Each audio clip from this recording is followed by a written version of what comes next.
Assalamualaikum warahmatullahi wabarakatuh.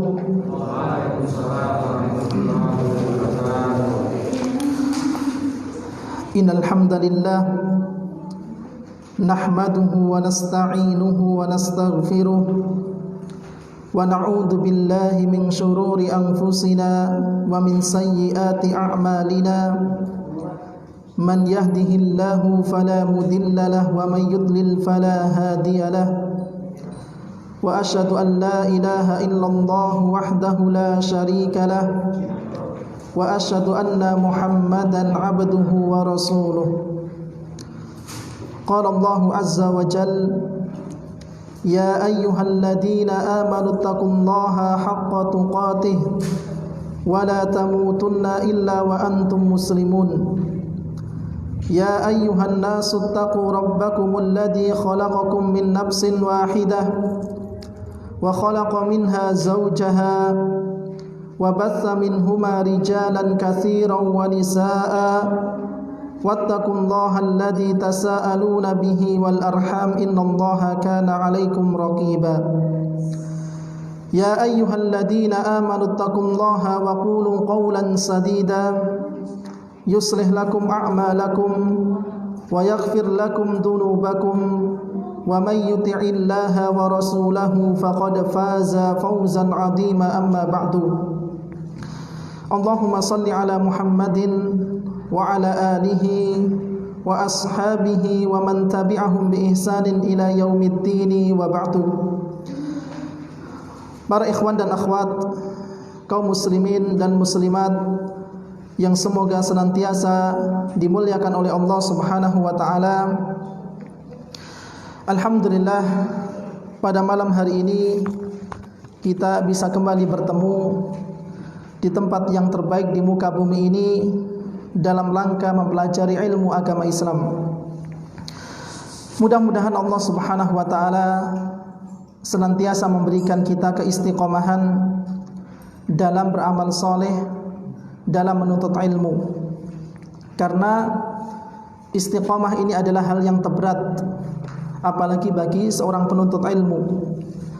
Karena sejatinya ilmu ini tidak bisa diraih dengan badan yang santai. Sebagaimana yang dikatakan oleh Yahya bin Abi Katsir rahimahullahu taala, beliau mengatakan la yustata'ul ilmu birahatil jasadi. Ilmu itu tidak bisa didapatkan dengan badan yang santai. Seorang penuntut ilmu pastinya lelah. Seorang penuntut ilmu pastinya dia merasakan kejenuhan dalam menuntut ilmu. Akan tetapi ketika dia berusaha bersabar, senantiasa istiqamah dalam melazimi ketaatan kepada Allah Subhanahu wa taala, maka pada akhirnya dia akan menemukan kebahagiaan.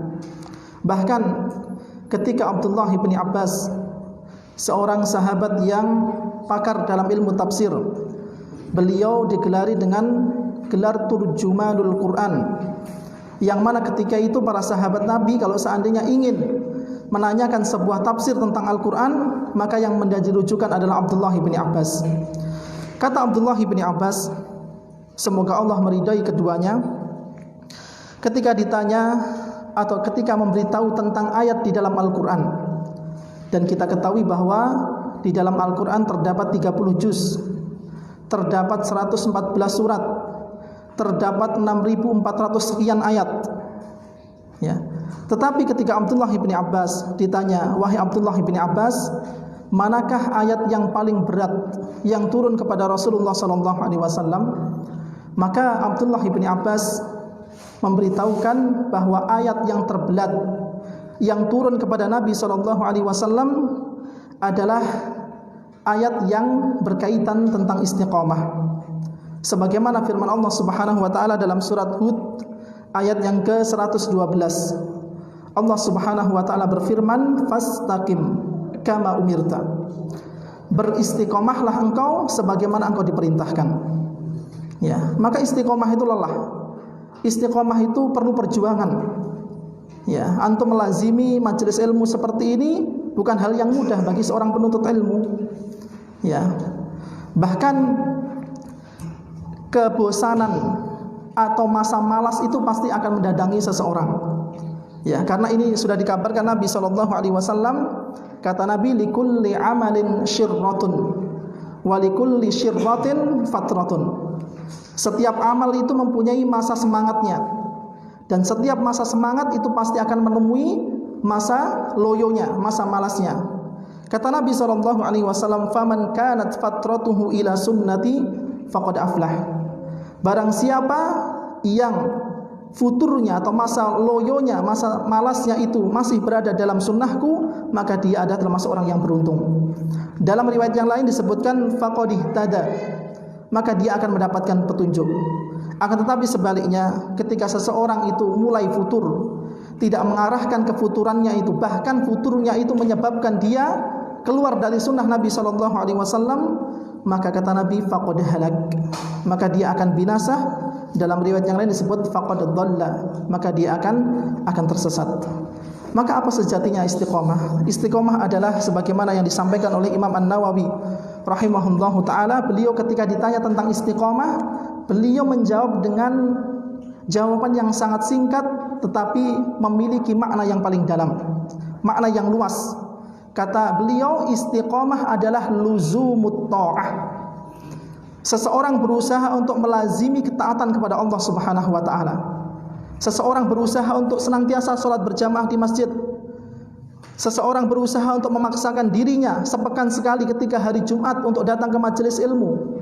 Itu semuanya adalah ketaatan. Dan ketika seseorang melazimi hal-hal yang seperti ini, maka inilah yang dimaksud dengan istiqomah, sebagaimana yang diberitahukan oleh Imam An-Nawawi rahimahullahu taala, dan beliau adalah seorang imam besar dari madhab Syafi'iyah. Baik para ikhwan dan akhwat rahimani wa rahimakumullah, mudah-mudahan pada malam hari ini amalan kita terhitung amalan yang ikhlas karena Allah Subhanahu wa taala, dan mudah-mudahan Allah Subhanahu wa taala mempertemukan kita semuanya di surganya nanti. Allahumma amin. Baik para ikhwan dan akhwat, ini sebagai muqaddimah ya. Jadi terkadang menuntut ilmu itu tidak langsung membahas pada poin pembahasan, tidak. Ya, terkadang harus dikasih muqaddimah terlebih dahulu, apalagi tentang niat seorang penuntut ilmu, maka ini perlu dan penting. Ya. Maka mudah-mudahan setiap muqaddimah yang kita sampaikan menjadi penyemangat bagi kita semuanya. Baik para ikhwan dan akhwat rahimani wa rahimakumullah, kita akan masuk pada zakat yang terakhir atau dua zakat yang terakhir dari kitab zakah. Baik, perlu kita ketahui bahwa tiga zakat yang sudah kita bahas, yaitu zakat emas perak, termasuk di dalamnya adalah zakat harta, kemudian zakat pertanian dan buah-buahan, kemudian zakat peternakan, maka ini ijma' ulama akan adanya tiga zakat tersebut. Ya, berdasarkan hadis dari Abu Bakar ketika Abu Bakar menulis surat kepada Anas bin Malik yang ditugasi sebagai amil zakat ke negeri Bahrain. Begitu juga tentang zakat peternakan, yaitu berdasarkan hadis Mu'adz bin Jabal yang diutus oleh Nabi untuk memungut zakat peternakan di negeri Yaman. Maka tiga zakat yang sudah kita bahas, maka para ulama sepakat, ya, para ulama sepakat akan adanya tiga zakat tersebut. Adapun dua zakat yang tersisa ini, maka sebagian ulama ada yang memperselisihkannya. Ya, makanya dalam kitab zakah ada zakat perdagangan ini. Ya, pada halaman yang ke-120 kita katakan bahwa zakat perdagangan menurut jumhur ulama. Ya, kita katakan menurut jumhur ulama karena memang tidak ijma', tetapi mayoritas para ulama mengatakan bahwa zakat perdagangan itu disyariatkan. Bahkan sebagian dari mereka menuturkan hal ini adalah ijma', ya, dari kalangan sahabat dan generasi setelahnya. Telah diriwayatkan dengan sahih dari Umar, dari Abdullah bin Umar, dari Abdullah bin Abbas dan Umar bin Abdul Aziz dan sekelompok ulama salaf bahwa barang dagangan wajib dizakati. Ya, jadi zakat perdagangan ini masih debatable, gitu ya. Jadi contohnya mayoritas ulama Saudi ya, seperti Syekh Abdul Aziz bin Baz rahimahullahu taala, kemudian Syekh Shalih Ibn Utsaimin, kemudian Syekh Abdurrahman bin Jibrin rahimahumullahu taala. Mereka berpendapat bahwa akan adanya zakat perdagangan di dalam agama Islam ini. Adapun ulama-ulama mutaakhirin, ulama-ulama yang belakangan seperti Syekh Al-Albani rahimahullahu taala beserta murid-muridnya, beliau menjelaskan bahwa tidak ada zakat perdagangan di dalam agama Islam ini, ya. Meskipun kami lebih cenderung bahwa pendapat yang lebih mendekati kebenaran bahwa zakat perdagangan ini disyariatkan. Sebagaimana firman Allah Subhanahu wa taala dalam surat Al-Baqarah ayat yang ke-267, Allah Subhanahu wa taala berfirman, "Ya ayyuhalladzina amanu anfiqu min thayyibati ma kasabtum." Wahai orang-orang yang beriman, nafkahkanlah di jalan Allah sebagian dari hasil usaha kalian yang baik-baik. Ya, jadi dari ayat ini, ya, anfiqu min thayyibati ma kasabtum, infakkanlah sebagian dari hasil usaha kalian yang baik-baik. Maka ini disinyalir akan adanya zakat perdagangan. Kemudian kewajiban mengeluarkan zakat perdagangan itu terikat dengan dua syarat. Antara lain, yang pertama adalah mencapai nisab. Ya, sebagaimana zakat emas dan perak ada nisabnya. Kemudian yang kedua, adanya haul. Adapun nisab zakat perdagangan ini sama dengan nisab zakat emas dan perak, ya, atau zakat emas 85 gram emas yang 24 karat. Kemudian syarat yang kedua adalah haul. Jika telah mencapai nisab dan haul, maka dizakati 2,5%. Dihitung nisab pada harta perdagangan adalah pada awal dan akhir haul, bukan di tengahnya. Ya, jadi ini perbedaan antara zakat perdagangan dan zakat emas perak. Kalau zakat emas perak, ya, ketika atau mungkin zakat harta, ya, misalnya ada seseorang punya uang sudah mencapai nisab, maka dalam perjalanannya setahun atau haul, menempuh haulnya, maka harta ini harus selalu mencapai nisab, tidak boleh kurang atau di atas nisab. Misalnya 80 juta, ya, misalnya dari tanggal 26, ya, 26 Februari sampai nanti tahun depan, ya, pada tanggal yang sama dan di bulan yang sama, maka hartanya ini harus selalu berada di dalam nisab atau di atasnya. Ini kalau emas, ya, zakat emas. Adapun zakat perdagangan, maka yang diperhitungkan adalah di awal dan di akhirnya, bukan pada pertengahan. Ya, dan ini biasa dialami oleh para pedagang. Ya, biasanya di tengah-tengah itu, ya, habis-habisan. Misalnya di tengah dia harus buka cabang, misalnya di tengah dia harus pulangkan barang. Ya, biasanya di tengah-tengah itu habis-habisan. Maka yang diperhitungkan dalam zakat perdagangan adalah di awal dan di akhirnya. Misalnya di awal 80 juta, dapat setengah tahun habis uangnya 80 juta. Tetapi pada akhirnya nanti ketika jatuh tempo haul genap 1 tahun, uangnya itu balik lagi. Maka ini juga tetap diperhitungkan zakatnya. Ya, jadi perbedaan antara zakat emas dan zakat perdagangan, ya, seperti itu. Ya, jadi zakat perdagangan yang diperhitungkan adalah di awal dan di akhirnya. Adapun pertengahan tidak dipedulikan. Ya, mau dia habis, mau dia bertambah, mau dia berkurang, yang penting pada akhirnya nanti dia balik atau mencapai nisab kembali, maka ini wajib dizakati. Kemudian ini merupakan pendapat madhab Abu Hanifah rahimahullahu taala. Kemudian perdagangan terbagi menjadi dua, ya. Jadi zakat perdagangan ini dia berasal dari dua jalur atau dua jenis. Yang pertama adalah jual beli. Apabila jenis perdagangan yang merupakan jual beli, maka pedagang harus menggabungkan semua hartanya. Ini jenis yang pertama, jual beli. Harta tersebut mencakup modal atau bahan baku. Ya, jadi misalnya kalau ada orang yang jual kue, maka tepungnya, margarinnya ini juga diperhitungkan karena ini merupakan bahan bakunya.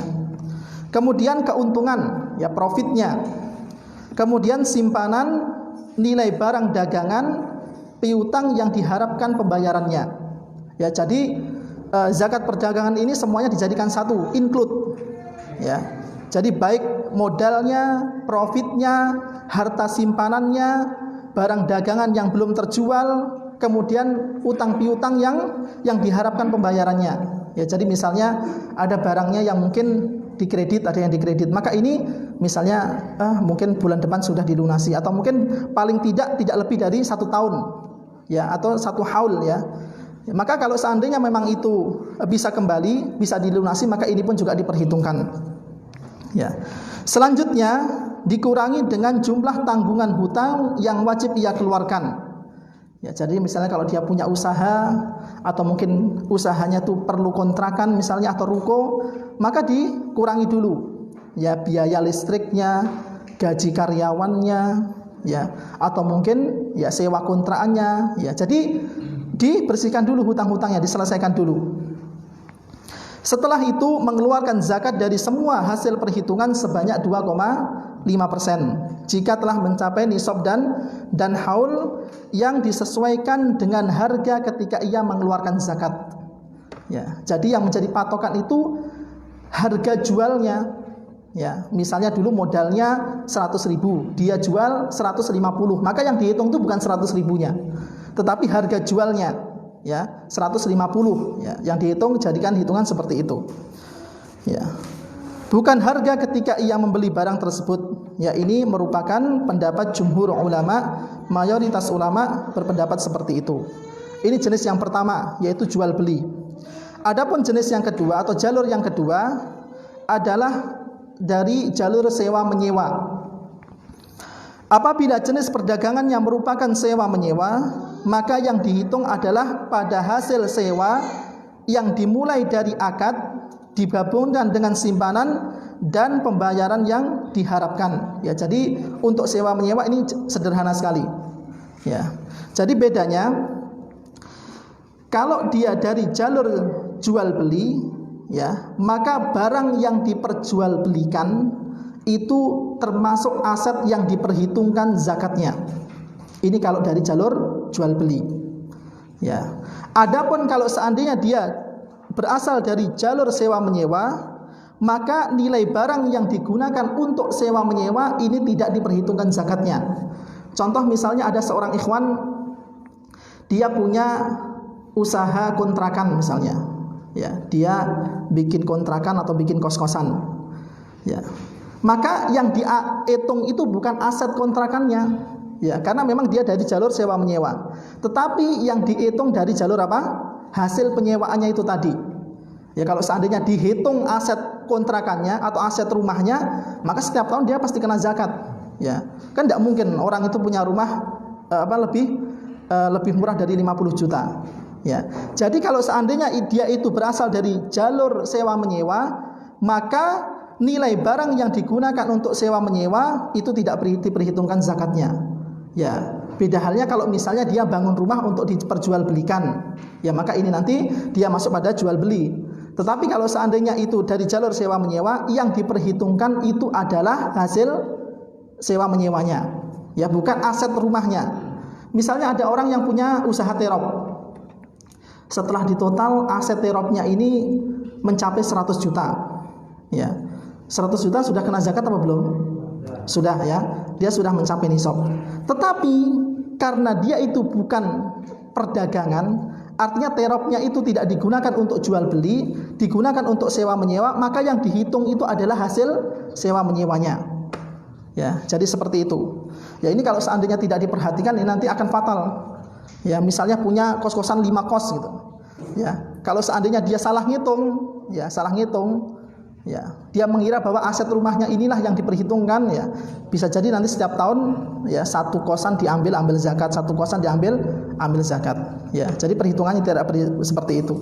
Jadi perbedaan prinsipnya ketika itu berasal dari jalur jual beli, maka aset barang yang diperjualbelikan itu termasuk aset yang diperhitungkan zakatnya. Adapun kalau seandainya dia berasal dari jalur sewa menyewa, maka aset yang digunakan untuk sewa menyewa tidak diperhitungkan zakatnya, tetapi yang diperhitungkan adalah hasil dari sewa menyewanya. Ya, ini sebagaimana yang dikatakan oleh Syekh Abdullah bin Abdurrahman Al-Jibrin rahimahullahu taala. Beliau mengatakan, setiap barang yang diproyeksikan untuk digunakan atau disewakan tidak ada zakat pada harganya. Adapun zakatnya adalah pada hasil penyewaannya. Ya, insyaallah jelas ya. Ya, jadi zakat perdagangan ini berasal dari dua jalur ini atau dua jenis ini. Kemudian kita masuk pada poin catatan. Ada 4 poin catatan pada zakat perdagangan.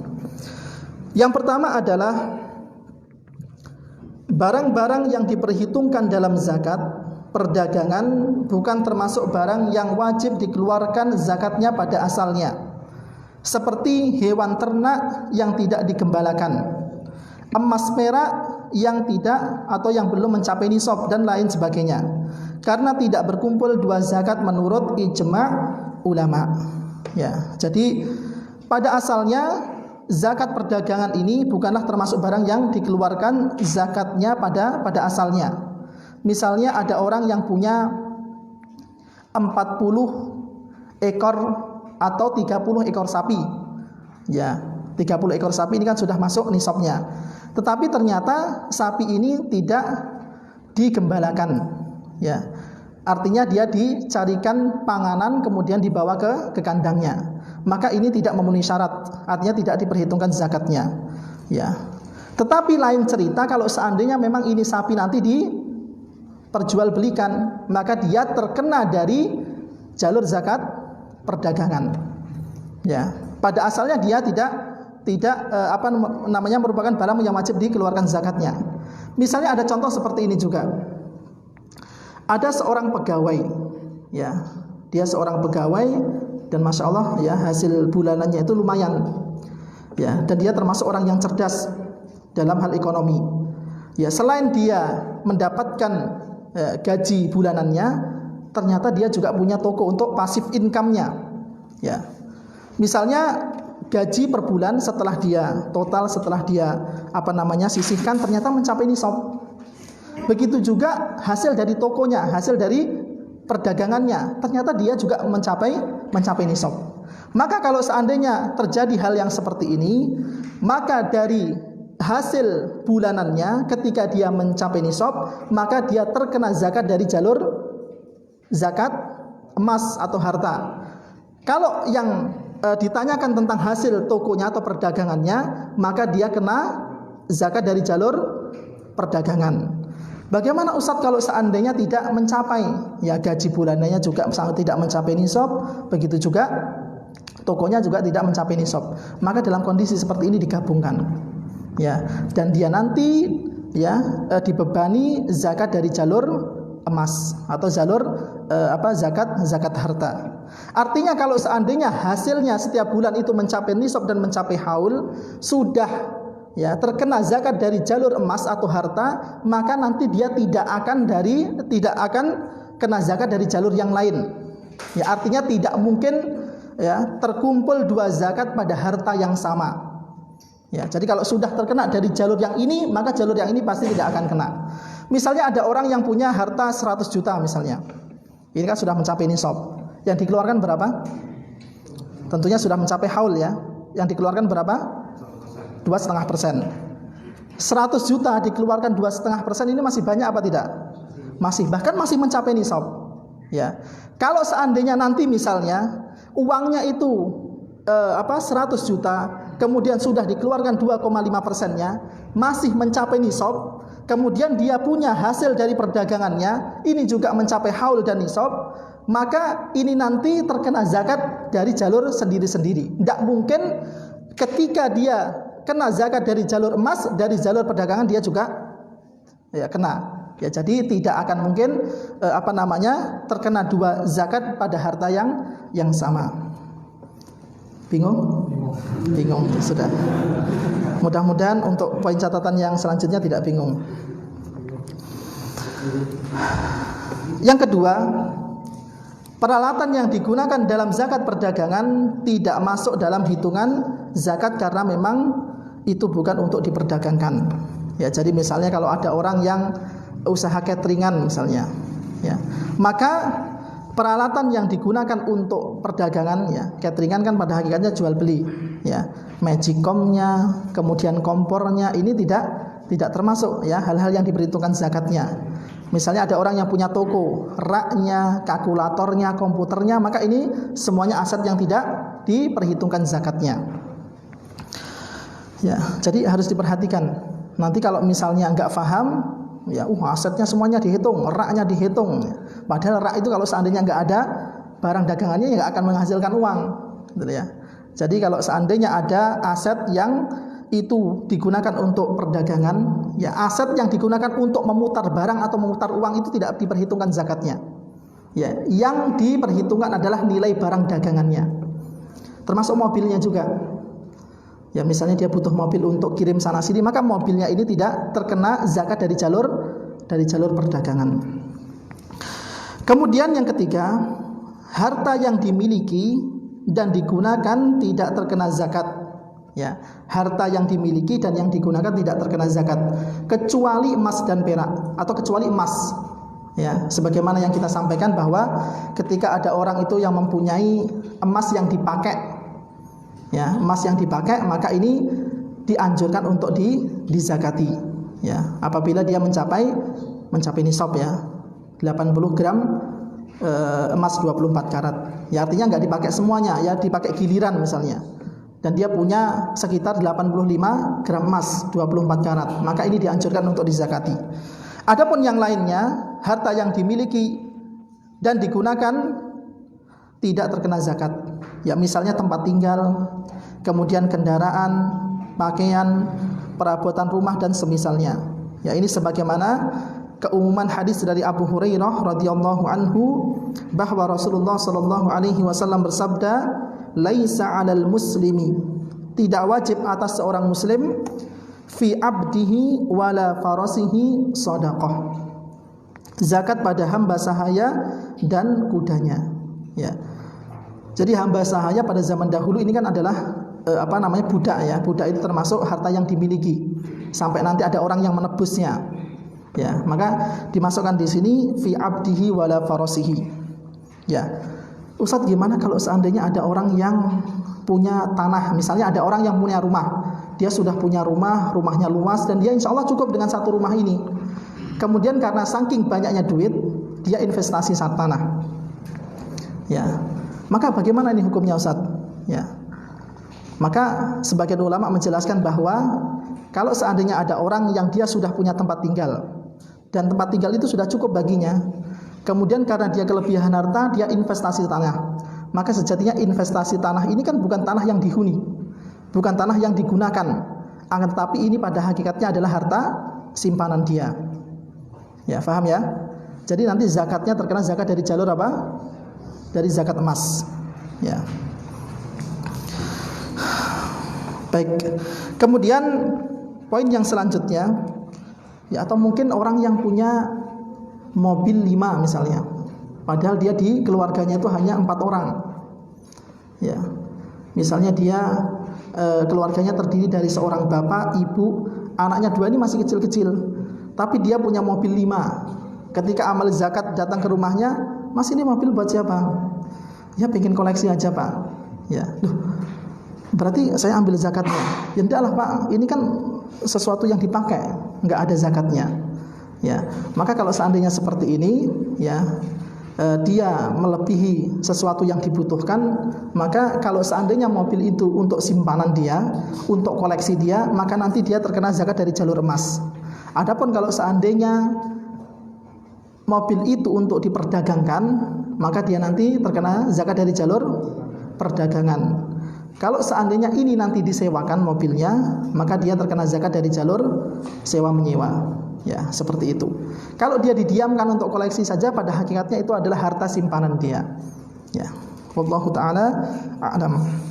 Kemudian yang keempat, yang terakhir dari zakat perdagangan ini, zakat boleh dikeluarkan dari barang dagangan itu sendiri atau harganya, tergantung maslahat orang yang menerima zakat. Ini pendapat dari Syekhul Islam Ibnu Taimiyah rahimahullahu ta'ala. Ya, jadi kalau ada orang yang punya emas, maka ya sebaiknya dikeluarkan emasnya itu. Ya, meskipun boleh dikeluarkan selineh harga emas tersebut. Ya, misalnya zakatnya berapa kemarin?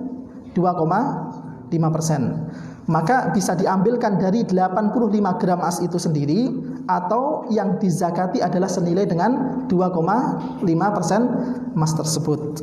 Ya, ini tergantung maslahah penerima zakatnya atau mustahik di zakatnya.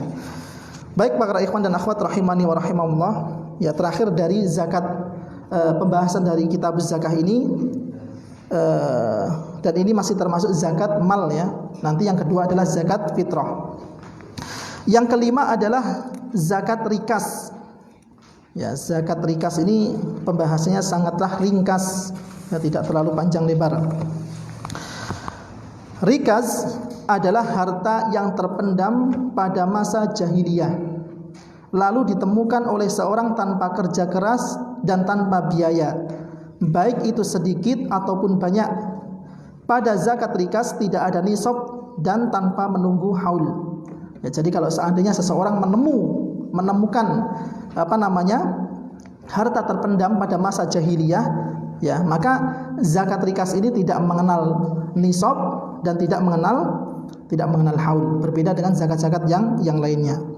Sehingga ketika menemukannya, maka harus segera dikeluarkan zakatnya, sebagaimana yang dikatakan oleh Imam An-Nawawi rahimahullahu taala secara ijma'. Ya, secara ijma' tidak ada syarat harus menunggu haul setahun di dalam harta rikas. Ya.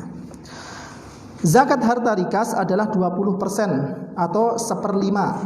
Ya, 1/5 dari barang temuan tersebut.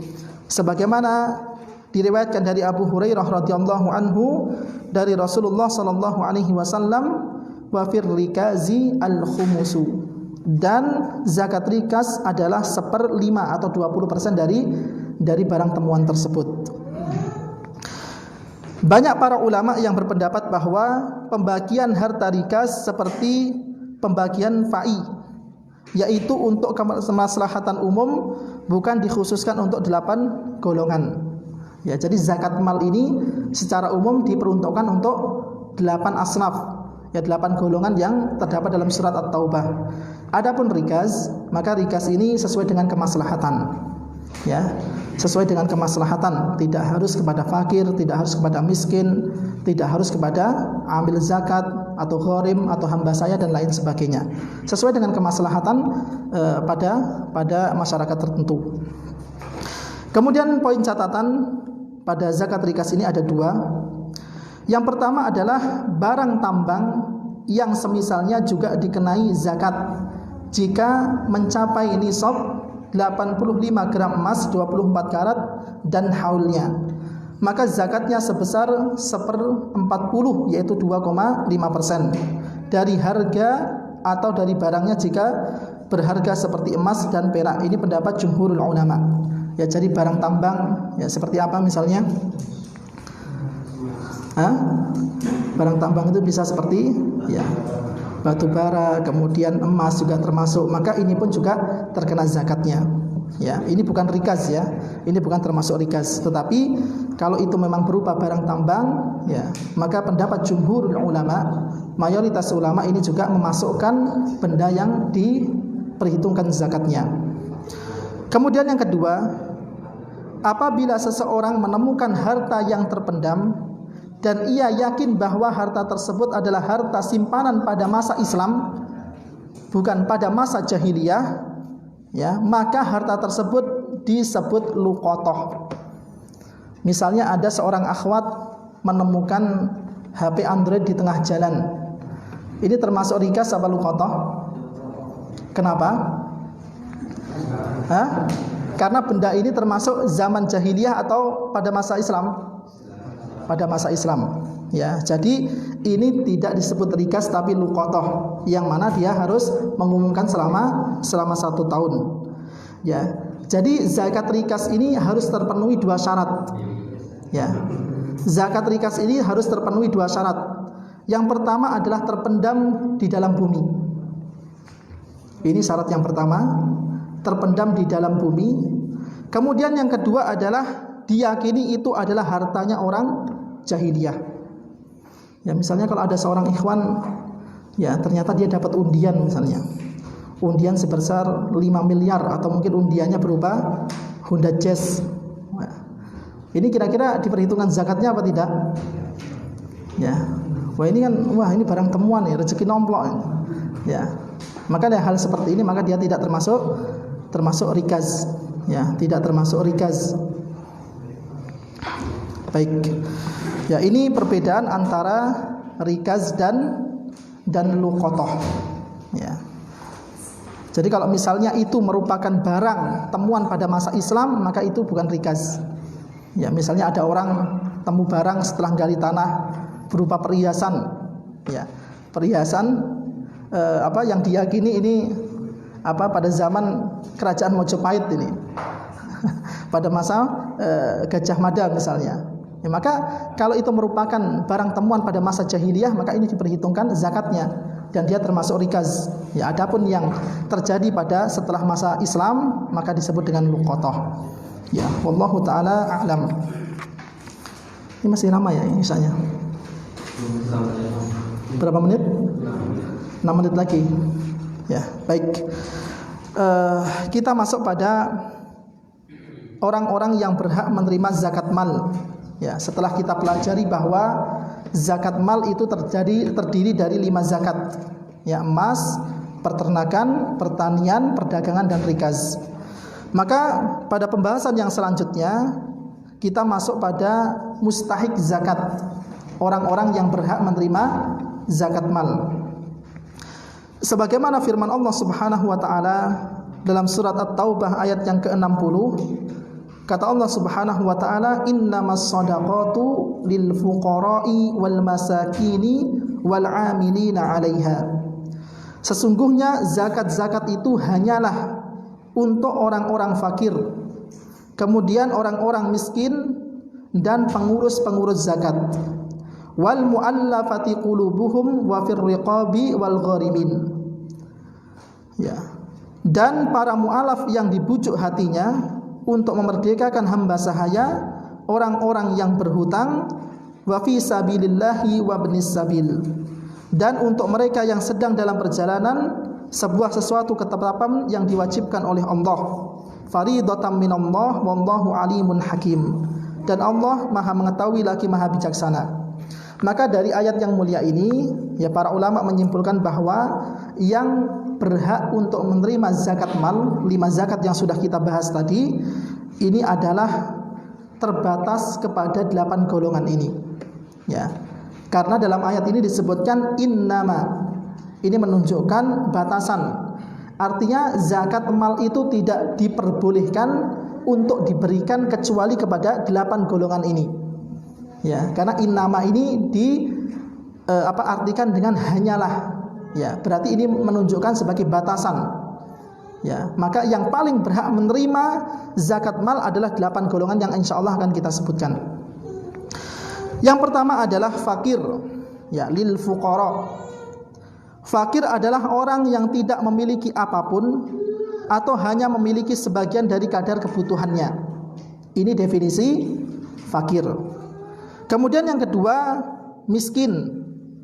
Orang yang memiliki setengah atau lebih dari kadar kebutuhannya.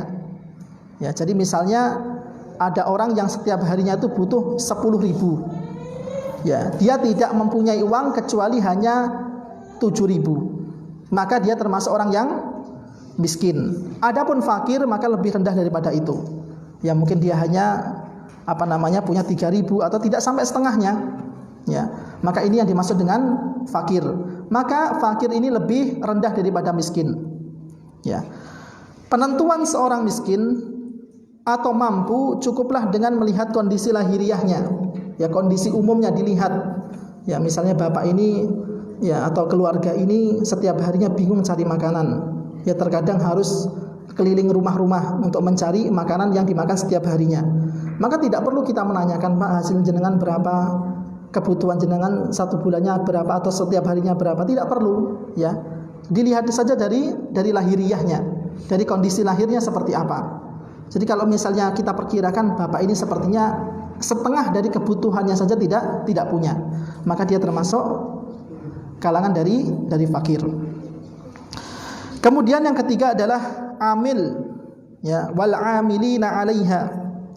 Amil adalah orang-orang yang ditugasi oleh penguasa untuk mengumpulkan zakat dari orang-orang yang wajib mengeluarkannya dan membagikannya kepada orang-orang yang berhak menerimanya, menjaga baitul mal serta tugas-tugas lain yang berkaitan dengan zakat.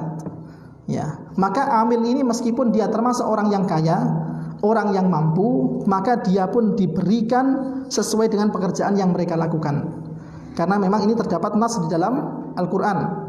Ya, jadi tidak pandang bulu. Meskipun dia orang kaya, meskipun dia orang mampu, meskipun mobilnya Fortuner atau mungkin Pajero, kalau seandainya memang dia termasuk amil zakat, maka dia harus diberikan sesuai dengan pekerjaan yang mereka lakukan. Ya, karena ini berdasarkan dalil, ya, dasar yang kuat dari firman Allah Subhanahu wa taala dalam surat At-Taubah yang ke-60.